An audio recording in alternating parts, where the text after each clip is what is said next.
Friends, welcome to my YouTube channel. Friends, ಇವತ್ತು ಒಂದು gown stitch ಮಾಡ್ತಾ ಇದ್ದೀನಿ. ಗೌನ್ಗೆ ಯಾವ ರೀತಿ ಕಟಿಂಗ್ ಮಾಡ್ಕೊಳ್ತೀನಿ ಅಂತ ತೋರಿಸ್ತೀನಿ. ನೋಡಿ, ಇದು ಡಬಲ್ ಕಲರ್ ಇದೆ. ಕೆಳಗಡೆ ಈ ಕಲರ್ ಬರುತ್ತೆ, ಆರೆಂಜ್ ಕಲರು, ಗ್ರೀನ್ ಕಲರ್ ಬರುತ್ತೆ. ಇಲ್ಲಿ ಸ್ಲೀವ್ ಲೆಂತು ಶಾರ್ಟ್ ಸ್ಲೀವ್ ಹೇಳಿದ್ದಾರೆ. ಹಾಗಾಗಿ ಫಸ್ಟು ಲೈನಿಂಗಲ್ಲಿ ಕಟಿಂಗ್ ಮಾಡ್ಕೊಳ್ಳೋಣ. ನಾನು ಬಾಡಿ ಮೆಜರ್ಮೆಂಟ್ನ ಈ ರೀತಿಯಾಗಿ ತೊಗೊಂಡು ಬರೆದಿಟ್ಕೊಂಡಿದ್ದೀನಿ. ಇವಾಗ ಕಟ್ಟಿಂಗ್ ಮಾಡೋಣ. ಫಸ್ಟು ಸ್ಲೀವ್ ಎಷ್ಟು ಲೆಂತ್ ಬೇಕು ಏನು ಅಂತ ಫಸ್ಟು ಚೆಕ್ ಮಾಡ್ಕೊಳ್ಳೋಣ. ಇಲ್ಲಿ 4 ಫೋಲ್ಡಿಂಗು, ಅದರಲ್ಲಿ ಸ್ವಲ್ಪ ಆ ಕಡೆ ನಾನು ಎಕ್ಸ್ಟ್ರಾ ಬಿಟ್ಕೊಂಡಿದ್ದೀನಿ. ಯಾಕಂದರೆ ಸ್ಲೀವ್ ಕಟ್ಟಿಂಗಲ್ಲಿ ಒಂದು ಸೈಡು ಪೀಸ್ನ ಅಟ್ಯಾಚ್ ಮಾಡ್ಕೊಳ್ಳೋದಕ್ಕೋಸ್ಕರ. ಗೌನ್ ಸ್ಟಿಚಿಂಗು ಈಸಿಯಾಗಿ ಕಟಿಂಗ್ ಮಾಡ್ಬೋದು ಫ್ರೆಂಡ್ಸ್. ಈ ವಿಡಿಯೋ ನೀವು ಸ್ಕಿಪ್ ಮಾಡ್ದಿರ ನೋಡಿ, ನಿಮಗೆ ಅರ್ಥ ಆಗುತ್ತೆ. ಈಸಿ ಇದೆ ಇದು. ಟಾಪ್ ಕಟಿಂಗ್ ಮಾಡ್ತೀವಲ್ಲ ಆ ಸ್ಟೈಲಲ್ಲೇ ಕಟಿಂಗ್ ಮಾಡ್ಕೋಬೇಕಾಗುತ್ತೆ. ಆದರೆ ನೆಕ್ ವಿಡ್ತು ಮತ್ತು ಶೋಲ್ಡರ್ ಎಲ್ಲ ಚೇಂಜ್ ಆಗುತ್ತೆ. ಇಲ್ಲಿ ಎಕ್ಸ್ಟ್ರಾ ಪೀಸ್ ಇರುತ್ತಲ್ಲ ಅದನ್ನು ಕಟಿಂಗ್ ಮಾಡ್ಕೋಬೇಕು. ಫಸ್ಟಿಗೆ ಸ್ಲೀವ್ಗೆ ಎಷ್ಟು ಬೇಕು ಅಂತ ನಾನು ಕಟಿಂಗ್ ಮಾಡ್ಕೊಳ್ತೀನಿ. ಸ್ಲೀವ್ ಲೆಂತ್ ಬಂದು 5.5 ಕೇಳಿದ್ದಾರೆ. 5.5 ಪ್ಲಸ್ ಅರ್ಧ ಇಂಚು ಸ್ಟಿಚಿಂಗಿಗೆ ಅಂತೇಳಿ 6 ಇಂಚಿಗೆ ಮಾರ್ಕ್ ಮಾಡ್ಕೊಳ್ತಾ ಇದ್ದೀನಿ. ಸ್ಲೀವ್ ಕ್ಲೋಸಿಂಗ್ ಬಂದು 13.5 ಇದೆ. 13.5ನ ಹಿಂಗೆ ಟೇಪಲ್ಲಿ 2 ಭಾಗ ಮಾಡಿಕೊಂಡು ಈ ರೀತಿಯಾಗಿ ಮಾರ್ಕ್ ಮಾಡ್ಕೋಬೇಕು. ಮಾರ್ಕ್ ಮಾಡ್ಕೊಂಡಾದ್ಮೇಲೆ ಇಲ್ಲಿ ಒಂದು ಸ್ಟ್ರೇಟ್ ಲೈನ್ ಹಾಕ್ಕೊಳ್ಳಿ. ಸ್ಟ್ರೇಟ್ ಲೈನ್ ಹಾಕ್ಕೊಂಡು ನನಗೆ 5.5 ಸ್ಲೀವ್ ಆಗಿರೋದ್ರಿಂದ ಇಲ್ಲಿ ನಾವು 3 ಇಂಚಿಗೆ ಸ್ಟಿಚಿಂಗಿಗೆ ಸೇರಿಸಿ ನಾನು 3 ಇಂಚಿಗೆ ಒಂದು ಮಾರ್ಕ್ನ ಮಾಡ್ಕೊಳ್ತಾ ಇದ್ದೀನಿ. ಈ ರೀತಿಯಾಗಿ ಸೆಂಟರ್ಗೆ ಒಂದು ಲೈನ್ ಹಾಕ್ಕೊಳ್ಳೋಣ. ಆರ್ಮೋಲ್ ಬಂದು 16.5 ಇದೆ. 16.5ನ ಈ ರೀತಿಯಾಗಿ 2 ಭಾಗನ ಮಾಡ್ಕೊಳ್ಳಿ. 2 ಭಾಗ ಮಾಡಿಕೊಂಡು ಟೇಪನ್ನ ಈ ಥರ ಕ್ರಾಸಾಗಿ ಇಟ್ಕೊಂಡು ಈ ಪಾಯಿಂಟಿಗೆ ಮಾರ್ಕ್ ಮಾಡ್ಕೊಳ್ಳಿ. ಈ ಪಾಯಿಂಟಿಗೆ ಮಾರ್ಕ್ ಮಾಡ್ಕೊಂಡಾದ್ಮೇಲೆ ಈ ಪಾಯಿಂಟಿಂದ ಈ ಪಾಯಿಂಟಿಗೆ ಒಂದು ಮಾರ್ಕ್ ಮಾಡ್ಕೊಳ್ಳಿ. ಎಕ್ಸ್ಟ್ರಾ ಇಲ್ಲಿ ಕೂಡ ಈ ರೀತಿಯಾಗಿ ಒಂದು ಮಾರ್ಕ್ನ ಮಾಡ್ಕೊಳ್ಳಿ. ನಿಮಗೆ ಪೀಸು ಲೈನಿಂಗ್ ಏನಾದರೂ ಎಕ್ಸ್ಟ್ರಾ ಇದೆ ಅಂದರೆ ನೀವು ಎರಡೂ ಒಟ್ಟಿಗೆ ಕಟಿಂಗ್ ಮಾಡ್ಕೋಬೋದು. ಇಲ್ಲಿ ಪ್ಯಾಚ್ ವರ್ಕ್ ಏನೂ ಬರಲ್ಲ. ಇಲ್ಲಿ 1.5 ಅಥವಾ 1.25ಗೆ ಈ ರೀತಿ ಒಂದು ಮಾರ್ಕ್ನ ಮಾಡಿಕೊಂಡು ಒಂದು ಶೇಪ್ನ ಕೊಡ್ತಾ ಹೋಗಿ. ಆವಾಗ ಈಸಿಯಾಗಿ ನಿಮಗೆ ಈ ಶೇಪ್ ಅನ್ನೋದು ಮಾರ್ಕಿಂಗ್ ಮಾಡ್ಕೊಳ್ಳೋಕ್ಕೆ ಬರುತ್ತೆ. ಫಸ್ಟು ಈ ಥರ ಡಾಟ್ ಥರ ಮಾರ್ಕ್ ಮಾಡಿಕೊಂಡು ಈ ರೀತಿಯಾಗಿ ಮಾರ್ಕ್ ಮಾಡ್ಕೋಬೇಕು. ನೆಕ್ಸ್ಟ್ ಇದನ್ನು ಇಲ್ಲಿ ಸ್ಟಿಚಿಂಗಿಗೂ ಹೋಗುತ್ತೆ. ಹಾಗಾಗಿ ನಾನು ಟೋಟಲ್ ಇಲ್ಲಿ 3 ಇಂಚಿಗೆ ತೊಗೊಂಡಿದ್ದೀನಿ. ಬೇಕಾದ್ರೆ ಕ್ಯಾಪ್ ಸ್ಲೀವ್ ಅಂದರೆ ಇನ್ನೂ ಕಡಿಮೆ ಮಾಡ್ಕೋಬೋದು. ಹಾಫ್ ಸ್ಲೀವಲ್ಲಿ ಸ್ವಲ್ಪ ಮೆಜರ್ಮೆಂಟ್ ಚೇಂಜ್ ಆಗ್ತಾ ಹೋಗುತ್ತೆ. ಈ ಪಾಯಿಂಟಲ್ಲಿ ಒಬ್ಬೊಬ್ರದ್ದು ಒಂದೊಂದು 2.5 ಇಂಚು 2 ಇಂಚು ಈ ರೀತಿಯಾಗಿ ತಗೋಬೋದು.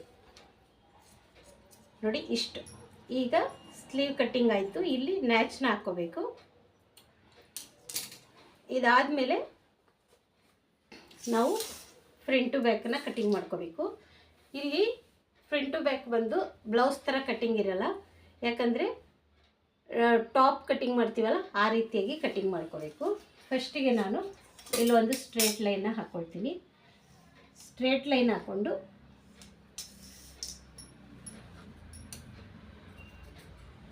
ಸ್ಟ್ರೇಟಾಗಿ ಇಲ್ಲಿ ಸ್ಟ್ರೇಟಾಗಿರಬೇಕು ಕ್ಲಾತ್ ಯಾವಾಗಲೂ. ಒಂದು ಸೈಡ್ ಮಾರ್ಕ್ ಮಾಡಿ ಆಮೇಲೆ ಇನ್ನೊಂದು ಸೈಡನ್ನು ಉಲ್ಟಾದಲ್ಲಿ ಫೋಲ್ಡ್ ಮಾಡಿ ಕಟಿಂಗ್ ಮಾಡ್ತೀನಿ. ಅದಕ್ಕೆ ಇದನ್ನು ಫಸ್ಟು ಬ್ಯಾಕ್ ತೊಗೊಳ್ಳೋಣ. ನೋಡಿ ಈ ರೀತಿಯಾಗಿ ಒಂದು ಮಾರ್ಕ್ನ ಮಾಡ್ಕೊಳ್ತಾ ಇದ್ದೀನಿ. ಇಲ್ಲೇನೆಂದರೆ 1/4 ಇಂಚಿಗಿಂತ 3/4 ಇಂಚನ್ನ ನಾನು ತೊಗೊಳ್ತಾ ಇದ್ದೀನಿ. ಬ್ಲೌಸ್ಗಳಿಗಾದರೆ ನಾವು ಅರ್ಧ ಇಂಚ್ ತೊಗೊಳ್ತೀವಿ. ಇಲ್ಲಿ ನಾವು 3/4 ಇಂಚಿಗೆ ಮಾರ್ಕ್ನ ಮಾಡ್ಕೋಬೇಕು. ಯಾಕಂದರೆ ಇಲ್ಲಿ ಫಿಲ್ಟ್ನ ಅಟ್ಯಾಚ್ ಮಾಡ್ತೀವಲ್ಲ ಅದಕ್ಕೋಸ್ಕರ. ಈಗ ಫುಲ್ ವೇಸ್ಟ್ ಬಂದು 26 ಇದೆ. ಫುಲ್ ವೇಸ್ಟ್ 26 ಇದೆ. ಅದಕ್ಕೆ ನಾವು ಆ್ಯಡ್ ಮಾಡ್ಕೋಬೇಕು 2 ಇಂಚನ್ನ. 26 + 2 ಅಂದರೆ 28 ಆಗುತ್ತೆ. ನೀವು ಈ ಗೌನಿಗೆ ಬೇಕಾದರೆ ಇನ್ನೂ ಒಂದು ಅರ್ಧ ಇಂಚು ಕೂಡ ಎಕ್ಸ್ಟ್ರಾ ಆ್ಯಡ್ ಮಾಡ್ಕೋಬೋದು. ಇವಾಗ 28 ಇದೆಯಲ್ಲ, 1 ಇಂಚ್ ಆ್ಯಡ್ ಮಾಡಿಕೊಂಡ್ರೆ 29 ಆಗುತ್ತೆ. 29ನ 4 ಭಾಗ ಮಾಡ್ಕೋಬೇಕು. ಈ ಥರ ಟೇಪ್ ತೊಗೊಳ್ಳಿ. ಟೇಪ್ ತೊಗೊಂಡು ಈ ರೀತಿಯಾಗಿ 4 ಭಾಗ ಮಾಡ್ಕೊಳ್ಳಿ.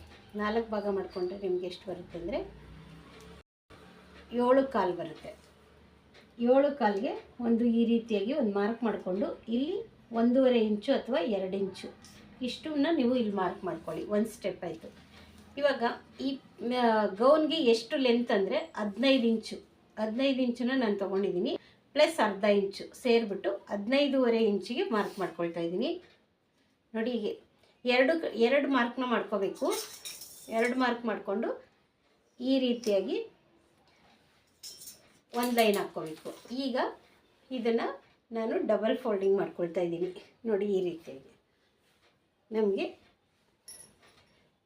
ಬ್ಯಾಕು ಮತ್ತು ಫ್ರಂಟು ಎರಡು ಒಂದೇ ಸಮ ಬೇಕಾಗಿರೋದ್ರಿಂದ ಈ ರೀತಿಯಾಗಿ ಮಾರ್ಕ್ ಮಾಡಿಕೊಂಡು ನೋಡಿ ಈ ಎಕ್ಸ್ಟ್ರಾ ಏನಿದೆಯಲ್ಲ ಇದನ್ನು ಕಟ್ಟಿಂಗ್ ಮಾಡಿಬಿಡಿ. ಇದು ನಮಗೆ ಬೇಡ, ಇಷ್ಟೇ ಸಾಕು ನಮಗೆ. ಇದು ಗೌನ್ ಕಟ್ಟಿಂಗ್ ಆಗಿರೋದ್ರಿಂದ ಈ ರೀತಿಯಾಗಿ ಮಾರ್ಕ್ ಮಾಡ್ಕೋಬೇಕು. ನೆಕ್ಸ್ಟ್ ಬಂದು ಇವ್ರದ್ದು ಶೋಲ್ಡರ್ ಬಂದು 16 ಇದೆ. 16 ಅಂದರೆ 8 ಇಂಚಿಗೆ ನಾನು ಇಲ್ಲಿ ಮಾರ್ಕ್ ಮಾಡ್ಕೊಳ್ತಾ ಇದ್ದೀನಿ. ನೋಡಿ 8 ಇಂಚಿಗೆ ಮಾರ್ಕ್ ಮಾಡ್ಕೊಳ್ತಾ ಇದ್ದೀನಿ. 8 ಇಂಚಿಗೆ ಮಾರ್ಕ್ ಮಾಡಿಕೊಂಡು ಇಲ್ಲಿ ಬ್ಯಾಕ್ ಡೀಪ್ ಮೇಲೆ ನಾವಿಲ್ಲಿ ಮೈನಸ್ ಮಾಡ್ಕೊಳ್ಳೋಣ. ಇವಾಗ ಬ್ಯಾಕ್ ಡೀಪ್ನ ನಾನು ಎಷ್ಟು ತಗೊಳ್ತಾ ಇದ್ದೀನಿ ಅಂದರೆ ಬ್ಯಾಕ್ ಡೀಪು 10.5 ಮತ್ತು ಇದು ಪ್ಯಾಡೆಡ್ ಹಾಕಿ ಸ್ಟಿಚ್ ಮಾಡೋದ್ರಿಂದ 10 ಇಂಚಿಗೆ ಮಾರ್ಕ್ ಮಾಡ್ಕೊಳ್ತಾ ಇದ್ದೀನಿ. ನೋಡಿ ಬ್ಯಾಕ್ನ ನಾನು 10 ಇಂಚಿಗೆ ಮಾರ್ಕ್ ಮಾಡ್ಕೊಳ್ತಾ ಇದ್ದೀನಿ. 10 ಇಂಚಿಗೆ ಮಾರ್ಕ್ ಮಾಡ್ಕೊಂಡು ಇದು ಪಾಟ್ ಶೇಪಲ್ಲಿ ನೆಕ್ ಕಟ್ಟಿಂಗ್ ಮಾಡೋದ್ರಿಂದ ನಾನು ಈ ನೆಕ್ಕನ್ನು ಇಲ್ಲಿಂದ ನೋಡಿ ಇವ್ರದ್ದು ಶೋಲ್ಡ್ರು ದೊಡ್ಡದಿರೋದ್ರಿಂದ ನಾನು 3.5ಗೆ ಮಾರ್ಕ್ ಮಾಡ್ಕೊಳ್ತಾ ಇದ್ದೀನಿ. ಇಲ್ಲಿ ಕೂಡ 3.5ಗೆ ಮಾರ್ಕ್ ಮಾಡಿಕೊಂಡು ಸ್ಟ್ರೇಟಾಗಿ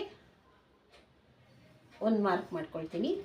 ಮಾರ್ಕ್ ಮಾಡಿಕೊಂಡು ಇಲ್ಲಿಂದ 3.5ಗೆ ಒಂದು ಲೈನ್ನ ಮಾರ್ಕ್ ಮಾಡ್ಕೊಳ್ತಾ ಇದ್ದೀನಿ. ಈ 3.5ಗೆ ಮಾರ್ಕ್ ಮಾಡ್ಕೊಂಡಾದ್ಮೇಲೆ ಇಲ್ಲಿ ಪಾಟ್ ಶೇಪ್ ಬೇಕಾಗಿದೆಯಲ್ಲ ಈ ರೀತಿಯಾಗಿ ಒಂದು ಮಾರ್ಕಿಂಗ್ ಮಾಡ್ಕೊಳ್ತಾ ಇದ್ದೀನಿ. ನೋಡಿ ಓಕೆ, ಇವಾಗ ಈ ಬ್ಯಾಕ್ ಡೀಪ್ ಮಾರ್ಕ್ ಅನ್ನೋದು ರೆಡಿ ಆಯಿತು. ಇವಾಗ ನಮಗೆ ಇಲ್ಲಿ ಎಷ್ಟು ಇಂಚ್ ಬೇಕಾಗುತ್ತೆ ಅಂತ ಮೈನಸ್ ಮಾಡ್ಕೋಬೇಕು ಅಂತ ನೋಡ್ಕೋಬೇಕು. ಇಲ್ಲಿ 3.5 ತಗೊಂಡಿರೋದ್ರಿಂದ ನಾನು 6.75 ಅಥವಾ ನೀವು 7 ಇಂಚ್ಗಾದರೂ ತೊಗೋಬೋದು ಈ ಶೋಲ್ಡ್ರ್ ಮೆಜರ್ಮೆಂಟವ್ರಿಗೆ. ಇದು ಸ್ವಲ್ಪ ಶೋಲ್ಡ್ರು ದೊಡ್ಡದಿರೋದ್ರಿಂದ ನಾನು 7 ಇಂಚಿಗೆ ಮಾರ್ಕ್ ಮಾಡ್ಕೊಳ್ತಾ ಇದ್ದೀನಿ. ಇದು ಗೌನ್ ಆಗಿರೋದ್ರಿಂದ ಸ್ವಲ್ಪ ಪಟ್ಟಿ ಕೂಡ ದೊಡ್ಡದಾಗಬೇಕು. ಬ್ಲೌಸ್ ಆದರೆ ನಮಗೇನಾಗುತ್ತೆ ಚಿಕ್ಕದಾಗಿ ಬರುತ್ತೆ. ಆವಾಗ ನಮಗೆ 6.5 ತೊಗೊಂಡ್ರು ಓಕೆ. ಆದರೆ ಇದು ಗೌನ್ ಕಟ್ಟಿಂಗ್ ಆಗಿರೋದ್ರಿಂದ ನಾನು 7ಕ್ಕೆ ಮಾರ್ಕ್ ಮಾಡ್ಕೊಳ್ತಾ ಇದ್ದೀನಿ. ನನಗೆ ಈ ಶೋಲ್ಡ್ರ್ ಪಟ್ಟಿ ಅನ್ನೋದು 2.25 ಇಂಚ್ ಬರಬೇಕು. ಆವಾಗ ಅದು ನೀಟಾಗಿ ನಮಗೆ ಶೇಪ್ ಅನ್ನೋದು ಕುತ್ಕೊಳ್ಳುತ್ತೆ. ಕರೆಕ್ಟಾಗಿ ನಾನು 2.25 ಬರೋ ಥರ 7 ಇಂಚಿಗೆ ನಾನು ಮಾರ್ಕ್ನ ಮಾಡ್ಕೊಂಡಿದ್ದೀನಿ. ಇಲ್ಲೂ ಕೆಳಗಡೆ ನಾನು ಡೌನ್ ಕೂಡ 7 ಇಂಚಿಗೆ ಈ ರೀತಿಯಾಗಿ ಮಾರ್ಕ್ ಮಾಡ್ಕೊಳ್ತಾ ಇದ್ದೀನಿ. ಇದು ಮೇಯ್ನ್ ಇಂಪಾರ್ಟೆಂಟ್ ಆಗುತ್ತೆ ಗೌನ್ ಕಟ್ಟಿಂಗಲ್ಲಿ. ಇಲ್ಲಿ 7 ಇಂಚು, ಇಲ್ಲಿ 3.5 ಇಂಚು, ಟೋಟಲ್ 7 ಇಂಚನ್ನ ತೊಗೊಂಡಿದ್ದೀನಿ. ಈ ಆರ್ಮೋಲ್ ಡೌನಿಂಗ್ ಅನ್ನೋದನ್ನ ನಾವು ಸ್ವಲ್ಪ ಹೆಚ್ಚು ಕಡಿಮೆ ಮಾಡ್ಕೋಬೋದು. ಇಲ್ಲೇನಾದರೂ ನಾವು ಸ್ವಲ್ಪ ಕಡಿಮೆ ಈ ರೀತಿಯಾಗಿ ಕ್ರಾಸ್ ಕಟ್ಟಿಂಗ್ ಮಾಡಿಕೊಂಡು ಸ್ಟಿಚ್ ಮಾಡ್ತೀವಿ ಅಂದರೆ 7 ಇಂಚಿಗೆ ತೊಗೋತೀನಿ ನಾನು. ನೋಡಿ 7 ಇಂಚಿಗೆ ನಾನು ಮಾರ್ಕ್ ಮಾಡ್ಕೊಳ್ತಾ ಇದ್ದೀನಿ. ಇಲ್ಲಾಂದರೆ 6 ಕಾಲ್ಗೂ ಕೂಡ ತೊಗೋಬೋದು. ಸಾರಿ, ಯಾಕಂದರೆ ಇಲ್ಲಿ ಆರ್ಮೋಲ್ ಎಷ್ಟಿದೆ ಅನ್ನೋದ್ರ ಮೇಲೆ ನಮಗೆ ಈ ಡೌನಿಂಗ್ ಅನ್ನೋದು ಬರುತ್ತೆ. ನೋಡಿ ಇಲ್ಲಿ ಸ್ಟ್ರೇಟಾಗಿ ಒಂದು ಲೈನ್ ಹಾಕ್ಕೊಳ್ತಾ ಇದ್ದೀನಿ. ಇಲ್ಲಿ ಅರ್ಧ ಇಂಚಿಗೆ ಒಂದು ಸ್ವಲ್ಪ ಮುಂದೆ ತಗೊಂಡು ಇಲ್ಲಿ ಕ್ರಾಸಾಗಿ ಒಂದು ಲೈನ್ ಹಾಕ್ಕೊಂಡು ಇಲ್ಲಿಂದ 1.5 ಇಂಚಿಗೆ ಫಸ್ಟಿಗೆ ಒಂದು ಮಾರ್ಕ್ನ ಹಾಕ್ಕೊಳ್ಬೇಕು. ಮಾರ್ಕ್ ಹಾಕ್ಕೊಂಡು ಒಂದು ಶೇಪ್ನ ಕೊಡಬೇಕು. ಶೇಪ್ ಕೊಟ್ಬಿಟ್ಟು ನಾವು ಈಗ ಚೆಸ್ಟ್ ಮೆಜರ್ಮೆಂಟ್ ಅನ್ನೋದನ್ನ ಮಾರ್ಕ್ ಮಾಡ್ಕೋಬೇಕು. ಆಯಿತಾ? ಇವಾಗ ಚೆಸ್ಟ್ ಮೆಜರ್ಮೆಂಟ್ ಎಷ್ಟಿದೆ? ಫುಲ್ ಚೆಸ್ಟ್ ಮೆಜರ್ಮೆಂಟ್ ಬಂದು 35 ಇದೆ. 35ಗೆ 2 ಇಂಚನ್ನ ಆ್ಯಡ್ ಮಾಡ್ಕೋಬೇಕು ಬಾಡಿ ಮೆಜರ್ಮೆಂಟ್ಗೆ. ಆವಾಗ 37 ಆಗುತ್ತೆ. 37ನ ಡಿವೈಡ್ ಮಾಡ್ಕೋಬೇಕು. 4 ಭಾಗದಲ್ಲಿ 1 ಭಾಗ ತೊಗೋಬೇಕು.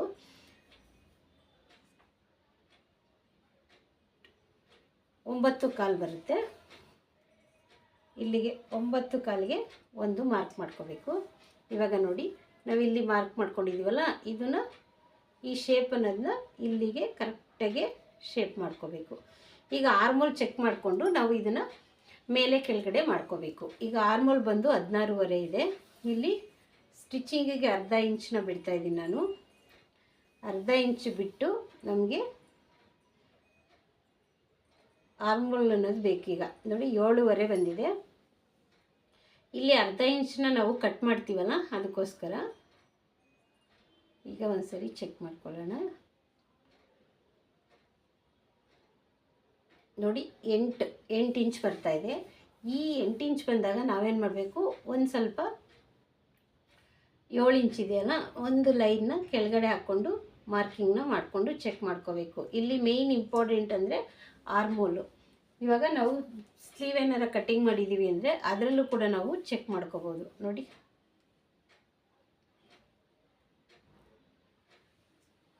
ಇಲ್ಲಿಗೆ ಬರ್ತಾ ಇದೆ. ಹಂಗಾಗಿ ನಾವೇನು ಮಾಡಬೇಕು, ಕೆಳಗಡೆ 1/4 ಇಂಚನ್ನ ಡೌನ್ ಮಾಡ್ಕೋಬೇಕು. 1/4 ಇಂಚನ್ನ ಡೌನ್ ಮಾಡಿಕೊಂಡು ಈ ಶೇಪನ್ನು ಕೂಡ ಈ ರೀತಿಯಾಗಿ ಡೌನ್ ಮಾಡ್ಕೋಬೇಕು. ಡೌನ್ ಮಾಡಿಕೊಂಡು ಈಗ ಚೆಕ್ ಮಾಡ್ಕೋಬೇಕು 8.25 ನಮಗೆ ಬರ್ತಾ ಇದೆಯಾ ಅಂತ. ನೋಡಿ ಈ ಪಾಯಿಂಟ್ಗೆ ನಮಗೆ 8.25 ಬರ್ತಾ ಇದೆ. ಈ ಆರ್ಮೋಲ್ ಡೌನಿಂಗ್ ಅನ್ನೋದನ್ನ ನಾವು 7.25ಗೆ ತೊಗೊಂಡಿದ್ದೀನಿ ನಾನು. ಇಲ್ಲಿ ಶೇಪ್ನ ಕಟ್ ಮಾಡಿದರೆ ನಾವು ಇಲ್ಲಿ ಕರೆಕ್ಟಾಗಿ ನೋಡಿಕೊಂಡು ಕಟ್ಟಿಂಗ್ನ ಮಾಡ್ಕೋಬೇಕು. ಇಲ್ಲಿ 2 ಇಂಚಿಗೆ ಮಾರ್ಕ್ನ ಮಾಡ್ಕೊಳ್ತಾ ಇದ್ದೀನಿ. ನೋಡಿ ಈ ರೀತಿಯಾಗಿ ನಮಗೆ ಈ 9.25 ಬರೋವರೆಗೂ ನಾವು ನೀಟಾಗಿ ಆರ್ಮೋಲ್ ಡೌನಿಂಗ್ ಅನ್ನೋದನ್ನ ಚೆಕ್ ಮಾಡ್ಕೋಬೇಕಾಗುತ್ತೆ ಫ್ರೆಂಡ್ಸ್. ಇದಿಷ್ಟೇ ಗೌನ್ ಕಟ್ಟಿಂಗಲ್ಲಿ ಮೇಯ್ನ್ ಇಂಪಾರ್ಟೆಂಟು. ಆರ್ಮೋಲ್ನ ಚೆಕ್ ಮಾಡ್ಕೋಬೇಕು, ನೆಕ್ ಡೀಪ್ ಮೇಲೆ ನಾವು ಕಟ್ಟಿಂಗ್ನ ಮಾಡ್ಕೋಬೇಕು. ನೋಡಿ ಇವಾಗ ಈ ರೀತಿಯಾಗಿ ಇಟ್ಕೊಂಡು ಇಲ್ಲಿ ಒಂದು ನ್ಯಾಚ್ನ ಹಾಕ್ಕೊಳ್ತಾ ಇದ್ದೀನಿ. ಕಟ್ಟಿಂಗ್ ಮಾಡ್ಕೊಳ್ಳೋಣ ಈಗ.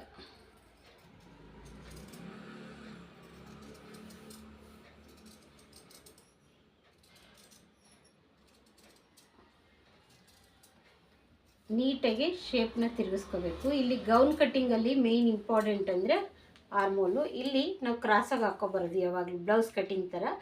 ಇದಕ್ಕೆ ನಾವು ಸ್ಟ್ರೇಟಾಗೆ ತೊಗೋಬೇಕು. ನಾನಿಲ್ಲಿ 2 ಇಂಚನ್ನ ತೊಗೊಳ್ತಾ ಇದ್ದೀನಿ. ನೋಡಿ ಈ ರೀತಿಯಾಗಿ.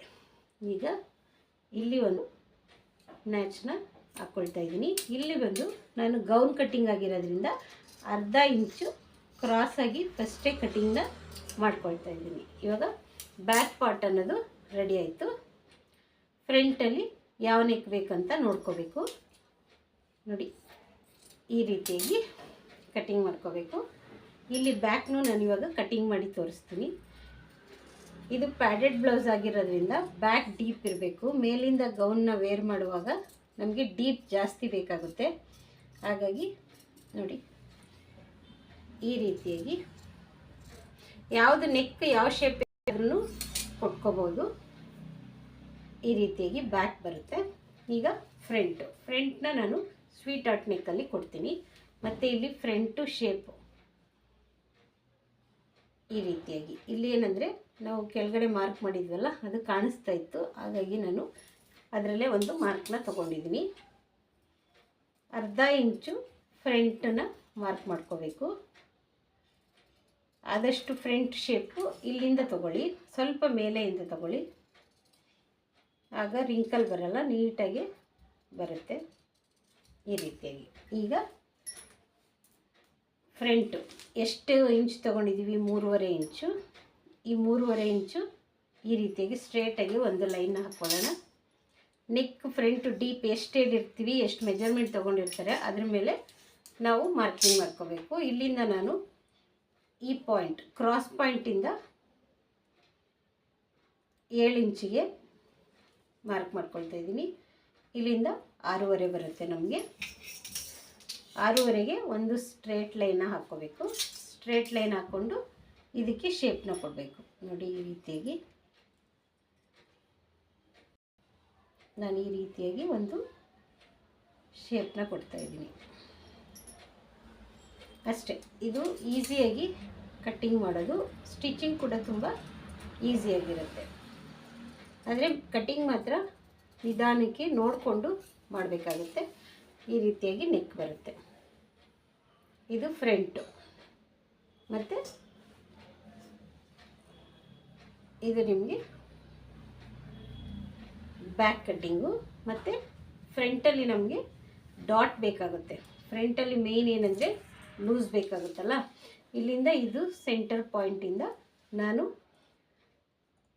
11 ಇಂಚಿಗೆ ಮಾರ್ಕ್ ಮಾಡ್ಕೊಳ್ತಾ ಇದ್ದೀನಿ. 11 ಇಂಚಿಗೆ ಮಾರ್ಕ್ ಮಾಡಿಕೊಂಡು ಸ್ಟ್ರೇಟಾಗಿ ಒಂದು ಲೈನ್ ಹಾಕ್ಕೊಳ್ತಾ ಇದ್ದೀನಿ. ಈ ಪಾಯಿಂಟಿಂದ 3.5 ಇಂಚಿಗೆ ಒಂದು ಮಾರ್ಕ್ ಮಾಡಿಕೊಂಡು, ಇಲ್ಲಿ ನೋಡಿ 1 ಇಂಚ್ ಬಂದಿದೆ, ಇಲ್ಲೂ ಕೂಡ 1 ಇಂಚಿಗೆ ನಾವು ಬ್ಯಾಕಲ್ಲೂ ಕೂಡ ನಾವು ಡಾಟ್ ಮಾರ್ಕ್ ಬೇಕಂದರೆ ಆಮೇಲೆ ಸ್ಟಿಚ್ ಮಾಡುವಾಗ ಇಟ್ಕೋಬೇಕು. ಇದು ಕಂಪಲ್ಸರಿ, ಎರಡು ಕಡೆ ನಮಗೆ ಡಾಟ್ ಮಾರ್ಕ್ ಅನ್ನೋದು ಇದ್ದೇ ಇರುತ್ತೆ. ನೋಡಿ ಇಲ್ಲಿ ನಮಗೆ 3.5 ಇಂಚಿಗೆ 1 ಇಂಚಿಗೆ ಡಾಟ್ ಮಾರ್ಕ್ ಇರುತ್ತೆ. ಫ್ರಂಟಲ್ಲಿ ಕೂಡ ನಮಗೆ ಸಿಂಗಲ್ ಡಾಟ್ ಬೇಕೇ ಬೇಕಾಗುತ್ತೆ, ಇಲ್ಲ ಅಂದರೆ ಚೆಸ್ಟ್ ಲೂಸ್ ಅನ್ನೋದು ಬರಲ್ಲ. ಓಕೆ ಫ್ರೆಂಡ್ಸ್, ಈ ವಿಡಿಯೋ ಇಷ್ಟ ಆಗಿದೆ ಅಂತ ಅಂದ್ಕೊಳ್ತೀನಿ. ಇದು ಫುಲ್ ಸ್ಟಿಚ್ ಆದಮೇಲೆ ಇದ್ರದ್ದು ವಿಡಿಯೋದು ಫೋಟೋಸ್ನ ನಾನು ತೋರಿಸ್ತೀನಿ ಫ್ರೆಂಡ್ಸ್. ಆವಾಗ ನಿಮಗೆ ಇದು ಪೂರ್ತಿ ಯಾವ ರೀತಿ ಬಂದಿದೆ ಅನ್ನೋದು ಗೊತ್ತಾಗುತ್ತೆ. Thank you friends.